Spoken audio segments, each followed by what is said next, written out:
Donc, bango ba géraka batu oyo, bango ba yebi.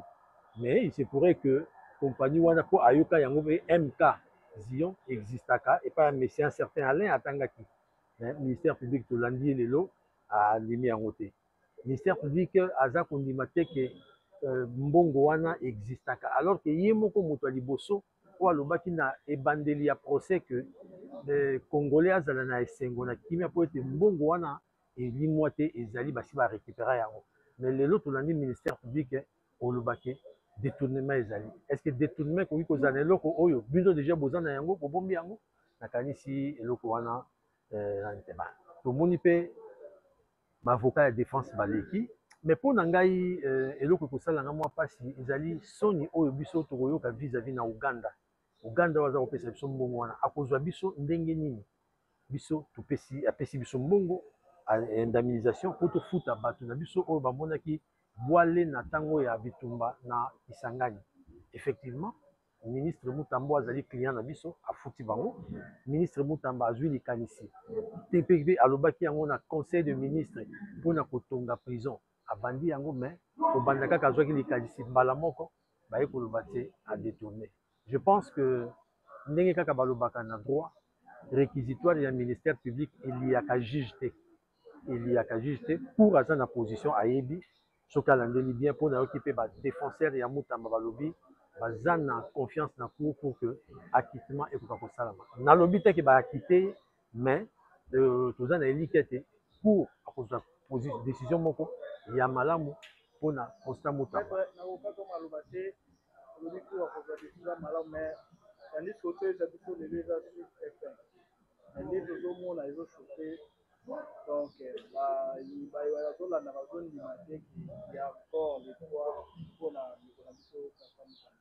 Bon, au fait, bao bazolandela dossier oyo bande bandeli pe bao pe basala batanga bakelasi ya droit bazo comprendre tolobi te ke Constant Mutamba puisque Constant Mutamba wana azwi mbongo wana te place moko eza koindike te ke Constant Mutamba azwaki mbongo wana Constant Mutamba asalaki mosala na ye na ndenge elongo bani arespectaki banorme nyonso tout mais oyo ekomi totalaka ndenge du procureur général, n'est-ce pas? Donc celui qui est là, il est premier avocat général, il est avocat général, c'est un magistrat du parquet général près la cour de cassation. Mais on l'appelle à l'audience monsieur le procureur général parce qu'il est le représentant du procureur général. Donc, et parce que là, c'est son rôle à lui. Donc maintenant, les plaidoiries continuent et à la fin, la cour, avant de prendre l'affaire en délibéré, pour une certaine période, vous l'entendrez, c'est-à-dire pour qu'elle aille réfléchir à sa décision et prendre et rédiger sa décision, motiver, parce qu'elle doit motiver. On ne vous condamne pas ou on ne vous acquitte pas sans expliquer. La cour a l'obligation par la loi de se justifier quand elle acquitte ou quand elle condamne, hein, comme on va le voir ici avec Constant Mutamba. D'accord? Et donc, elle sait ce qu'elle va faire. Après les plaidoiries, elle va prendre l'affaire en délibéré. Voilà. Mais après les plaidoiries et les dernières déclarations du prévenu. Le dernier à parler, c'est celui qui est mis en cause, c'est le ministre d'État Mutamba. Alors, maître, le premier veut savoir par rapport à 12 ans de travaux forcés. Oui. Par rapport à vous, vous avez dit que non, les avocats estimés, mais c'est comme Mutamba, en demande de n'a rien fait. Oui. Le président de l'État,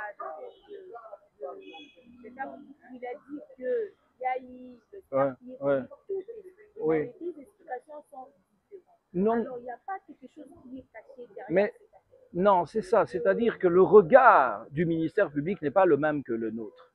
Lui, il dit que les témoins qui ont défilé pendant ce procès ont parlé contre le ministre. Tout ce qu'ils ont dit, c'était contre le ministre. Ça montre que le ministre est coupable. Nous, nous pensons le contraire et nous sommes devant la cour pour nous expliquer. Je ne peux pas, la loi de ma profession ne me permet pas de vous expliquer ça à vous pendant que le procès est en cours. Mais vous suivez le procès, tout ce que je vous dis, c'est qu'on est là pour donner des arguments pour montrer que le ministère public a tort, qu'il se trompe, qu'il est dans le faux. C'est ce que... Ah oui, c'est pas possible de faire autrement, parce que c'est la plus haute cour de notre pays dans l'ordre judiciaire, c'est-à-dire les tripets, les TGI, les cours d'appel. Au sommet, tu as la Cour de cassation. Et c'est parce que ici, on juge un ministre, un ancien ministre, mais quand il était ministre, il a commis des actes qui l'amènent ici selon le procureur général. Nous disons qu'il est innocent. Et pourquoi est-ce que c'est la Cour de cassation, la plus haute cour judiciaire qui juge? C'est pour une garantie de performance, puisqu'il s'agit de juger un des plus hauts responsables de l'État. Vous savez que les ministres sont parmi les plus hauts responsables de l'État, parce qu'au-dessus d'eux, il n'y a que le Premier ministre et le Président de la République, n'est-ce pas? Donc, dans le secteur de la justice, il était le plus haut placé en dehors de sa haute hiérarchie. Et donc, ce n'est pas n'importe qui peut le juger. Parce que sinon, on pourrait facilement, les ministres ne travailleraient pas si on pouvait facilement les attaquer en justice. Mais seulement ici, contrairement à vous et moi, lui n'aura pas droit à un deuxième juge. Si jamais il est condamné ou s'il est acquitté, le parquet ne pourra pas aller en appel. Il n'y a pas d'appel ici. Donc, il n'y a pas ce qu'on appelle le double degré de juridiction. C'est un droit fondamental que tout citoyen a, sauf quand vous avez été ministre, sauf quand vous avez occupé des hautes fonctions. Mais en échange, il y a ce qu'on appelle le privilège de juridiction, c'est-à-dire c'est la Cour de cassation qui va vous juger parce que ce sont les magistrats qui ont le plus d'expérience et qui sont les plus haut placés. Donc on se... C'est vrai parce que dans une société démocratique, si le juge doit être jugé par le peuple. Parce que chacun de nous dispose dans sa conscience intérieure intime la part de la vérité divine. Cette vérité divine, elle habite en tout le monde. Nous venons de suivre les réquisitoires du ministère public, ce qui est un exercice normal dans une affaire pénale. Pas dans une affaire pénale, le ministère public est une partie au procès. Il a détaillé le fait, selon lui, selon son entendement. Et à ne pas oublier que les juges n'est pas tenu à suivre la qualification retenue par le ministère public parce que la vraie instruction juridictionnelle est faite par la Cour. Et ce que nous demandons à notre justice, c'est que le Congo ne sera jamais un État debout si la justice est sous l'ombre du pouvoir politique des institutions. Nous avons la ferme conviction que la justice congolaise, cette fois-ci, sera à mesure de nous rendre une décision juste. L'argent dont tout le monde sait parlait, Moutambana n'a pris même 1 centime de dollar.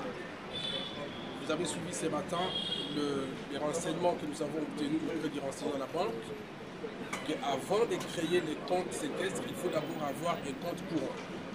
Et le compte courant a été créé avant, c'est après qu'on devrait créer les comptes séquestres.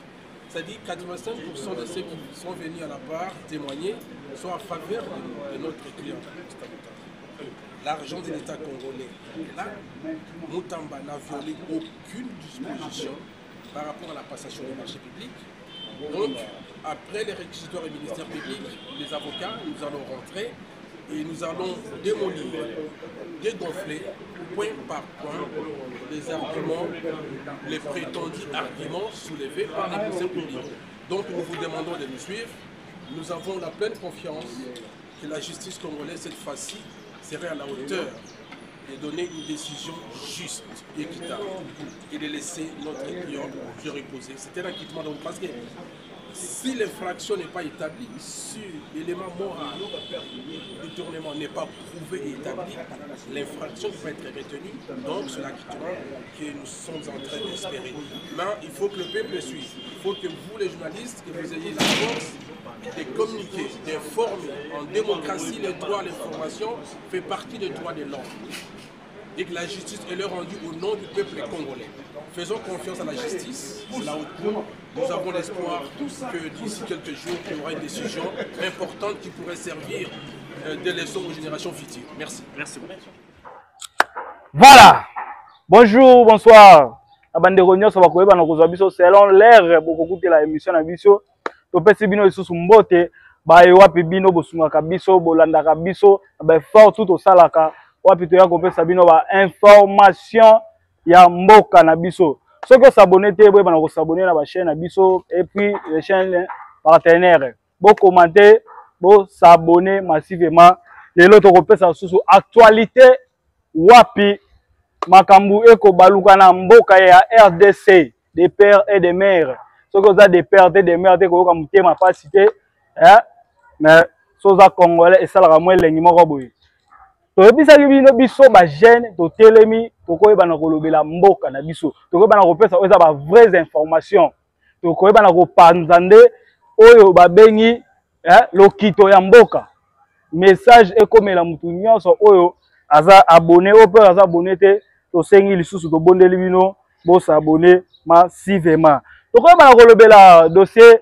ya Constant Mutamba ancien ministre ya justice oyo lelo tomoni wapi mwa makambo ne koti mwa nungu à part wana on va encore parler na dossier oyo eza ya este tokolobela lisusu dossier ya accord wapi ezalaki entre RDC Rwanda na États-Unis ye moko mutu azalaki meneur de jeu tokobana na Constant Mutamba bandeko na ngai toyebi ke ba congolais belé baza 100% bazo soutenir Mutamba Constant Mutamba bandeko belé baza toujours na posa ya bayeba Mutamba dossier ekomi wapi ezokende wapi bovanda attentivement bolanda analyse dossier Mutamba ya tour oyo tokomi na 5e édition ya procès na ye nini ezali koleka na kozonga mwa sima mwa muke na première édition tomonaki wapi Mutamba sambaki 2e édition même 3e édition ti tokomaki na 4e édition tomonaki ba expert bayebaki na koya bayebaki na kotalisa oyo eza nini bayebi na kotalisa noir sur blanc bleu sur pembe c'était comme ça tomoni ba développer ba lobby soki a déplacer ki boy soki a sala ki boy certains ba lobby eza mabe mususu ba lobby eza bien donc on était dans les bons termes lobby na lelo tomoni moi changement ya moi makambu par rapport ya dossier Constant Mutamba bokota tobanda sikoyo kosolola bayebi na kosambisa Constant Mutamba et pas ba juge bayebi na kolandela le problème est que toujours clarté ezate malgré bazo pesa bazo affirmer ba makambo elobami malgré bazo solola na Mutamba mais tozo mona toujours clarté ezate wapi bayebaki na kosolola na Constant Mutamba les ministres de la justice ba avocat ya Mutamba balobi ba avocat ya Mutamba ba pesi message na bango tokoyeba na kosolola na bino bandeko na ngai bokota encore bo s'abonner massivement congolais alingi Mutamba makasi biso pe ba jeune tozana posa Mutamba o Mutamba aza jeune oyo aye Mutamba boke nango pressé bomemi on a système à vote qui est pour qui est contre maboko tomba mikaka lelo lobila ba mememba moko eloko ezokamusa na nga moko na bino toyebi ke tozokamwa ezaki bazo affirmer bazo confirmer mais mbongo ezali toujours na compte tel que déplacer te toko sauter na dossier Mutamba na koyeba na kozonga bino na koyeba na kozongela bino mais na mbeka ko talisa bino ma eyali kosalema na est du pays na accord ya Doha wapi oyo toyebaki nga na bino ke kimia ekokota na est du pays ti lelo oyo nungu ezo toujours wapi ba M23 batelemaki wapi bayaki basala ba oyo ba tête na bango ba mesana kusala mais tout oyo avec ou sans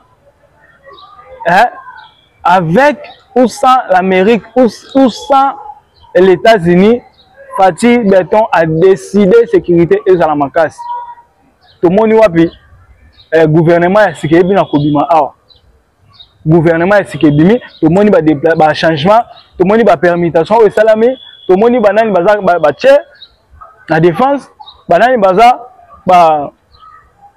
banani ba tche ba ministre na défense banani oyo pe baza ba ministre délégué na défense tout le monde bango excusez elo tozo ko senga na bazali na fond ba wazalendo ba FARDC na biso o ba bundaka toujours o ba pesa ka biso force o ba pesa ka biso force o ba soutenir toujours peuple congolais et ça trahison il faut ici là o pe ba meka ki ko attaquer Uvira et tout monde réplique et ça la mi pour nini pour na kata armée na biso sincérité zali ba o ba tikali boko tia la biso ba général o ba colonel ba major o ba kendaka ba zwimbongo ya bangula ba zwimbongo ya ba Rwandais ba komi koteka information ya mboka wana nde tolingi te wana tolingi te to se soutenir biso na biso to se soutenir vraiment biso na biso bandeko na ngai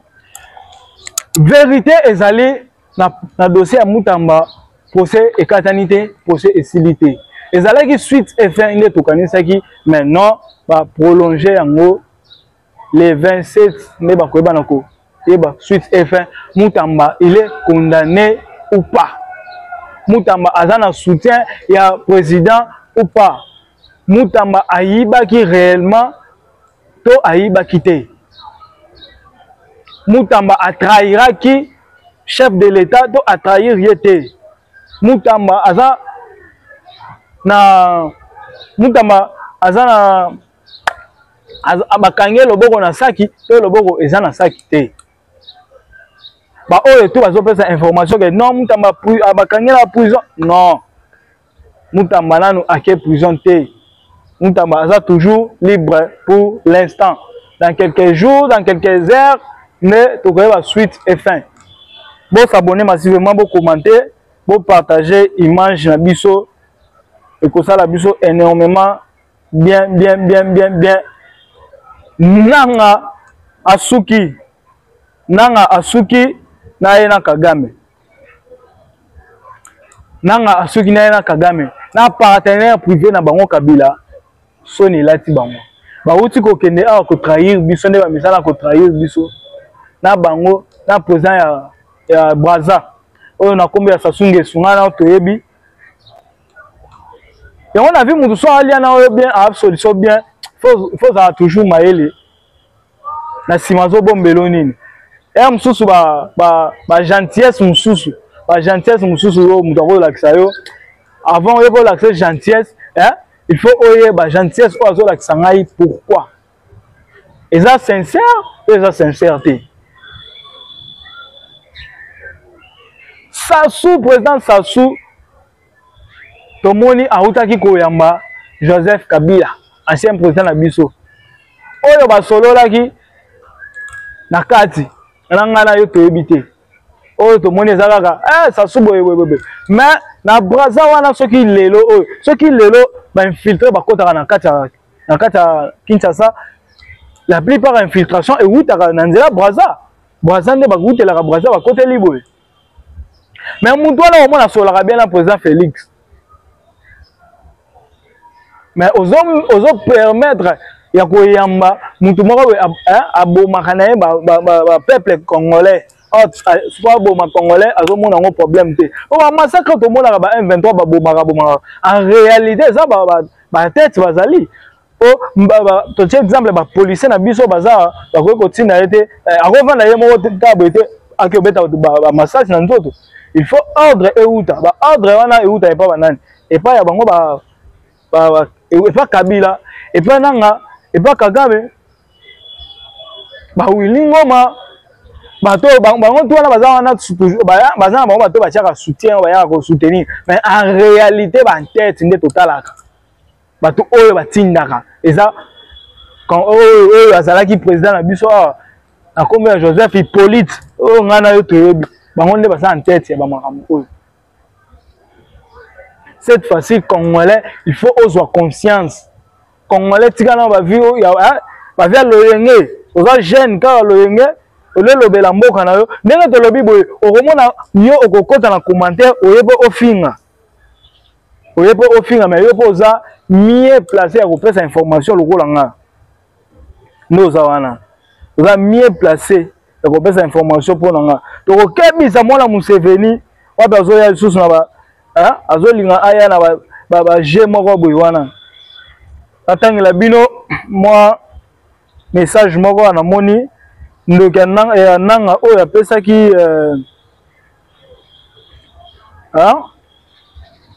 na le fils de l'ancien gouverneur Simon Floribert Mbiachi. Eloko ezokamusa ngai eza ba jeune biso ba jeune tolingi vi ya mbangu. Mwana ya ancien gouverneur Floribert oyo Simon Floribert a rejoindre AFC. Hein? À rejoindre AFC. À rejoindre AFC. Oyo toyebi bantete na bango baza banani. Et puis papa na ye aza d'accord. Aboyi pété. Aboyi te mwana ye à rejoindre AFC. Mais bato bongo baza na ba famille awa na Congo. En massacre ezo salama. Bato bongo baza à l'aise na mboka na biso. Ba massacre ezo salama. Lelo tozo mona gouvernement ebimi awa. Gouvernement ebimi ba oyo pe ba nommer bango te, bango pe ba siliki, ba ke sala rébellion. Bango pe ba ke rejoindre bananga, ba ke rejoindre ba Kagame. Donc na mboka oyo koma soki ba nommer te, soki ozwi poste te, oke ko rejoindre ba oyo bazo boma ba ndeko no ba congolais. Donc biso pe ba jeune communicateur to banda ko silika pe soki président ya mbi biso te, soki rejoindre eza na sens te. Eza na sens muke te. Soki oza congolais oko trahir jamais les 100 congolais. Ozoye ba sona ko comprendre ba oyo bazo trahir oyo en réalité baza ba congolais te. En réalité baza ba congolais te. Ba misusu ko mona baza ba ougandais, ba misusu ko mona papa peut-être aza rwandais, maman peut-être congolais. Makile zo ganga yango ozo mona bazo zongela bakende ko trahir oyo aza ninga na ye congolais. Ezo pesa pasi makasi na mutema. Bon commenter, bon partager bandeko na ngai, toujours wana. Je pense émission émission kalaté zo comme asuka na ko traiter ba 5 minutes. Mais avant de continuer na solo la nayo eloko ekokabula ngana awa na kosenga bo commenter. IDPS tomonaki bakabonaki bakan. Lelo oyo tomoni gouvernement ebimi, lelo oyo tomoni chef azo nommé, lelo oyo tomoni ba emplacement ya sika. Mais ma membre ya IDPS baza na kanda balobi ba kombo na bango ezate pourquoi. Ezate pourquoi. Tokoyeba na kosolola. Bandeko balandi baza na posa information. Bandeko balandi balingaka parti au pouvoir makasi. Nako conseiller na bino, nako conseiller na bandeko tout ya ba parti politique. Bandeko tout bo baza na ba parti politique. Chef de l'État aza mwana mukete. Chef de l'État aza papa na biso nyonso na Congo. Ndaku na ye ekoza na ba mésentente.